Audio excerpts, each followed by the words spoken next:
Hi, today we're going to be using the Boris Effects Lens Correction filter to correct extreme wide-angle footage in Avid Media Composer.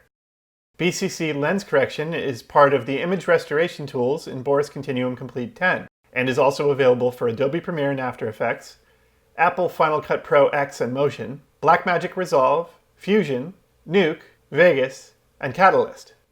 The footage we're going to be using today is provided by our friends at Artbeats. As you can see, this first shot is sort of a moderate wide angle, and the straight lines on the edges are starting to curve a little bit. This should be pretty easy to fix. So in the Effect palette, we'll go to the Boris Image Restoration Tools and select BCC Lens Correction, and then drop it onto our clip.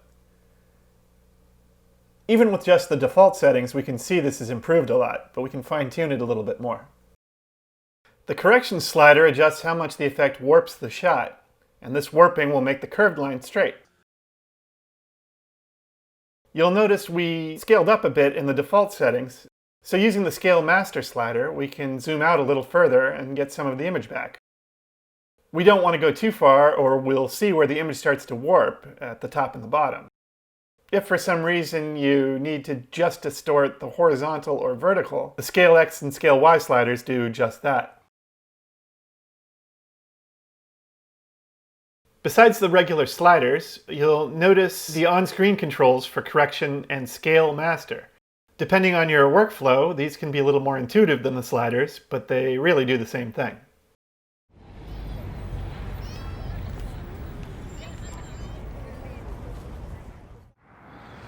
This next shot shows some more extreme warping of straight lines.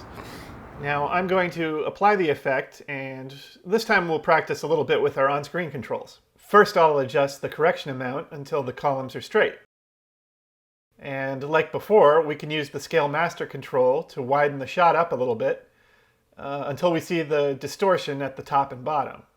So we'll use the pan slider to move it down a bit, and it'll cover that little distortion up.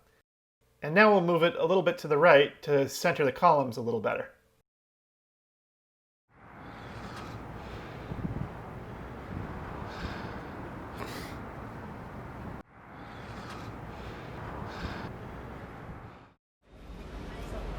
Now we can straighten out the lines on this next shot pretty quickly. But because of the camera angle, it's also distorted a bit, sort of diagonally up into the sky. So we'll adjust the vertical perspective, and it should look a little more like we're looking at it head-on. Changing the vertical perspective revealed the distortion point at the bottom. So we'll use the pan slider to adjust that a little bit. Actually, that looks pretty good.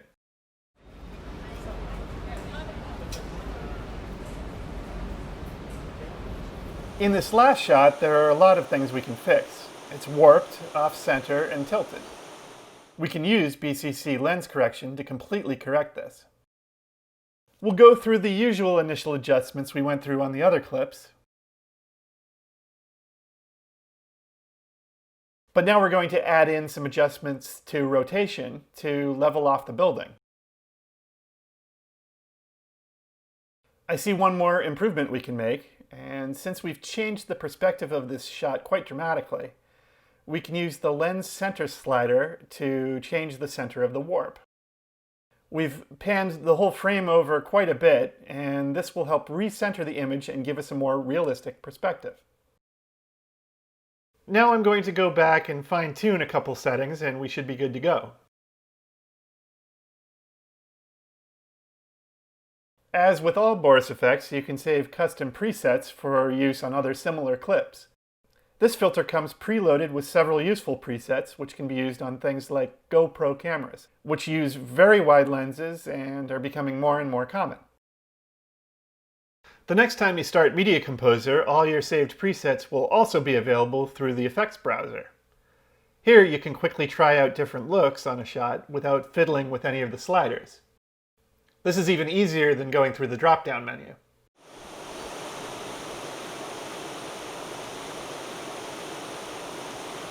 Thanks for watching this tutorial. I'm Nathan Ryan for Boris Effects and Imagineer Systems.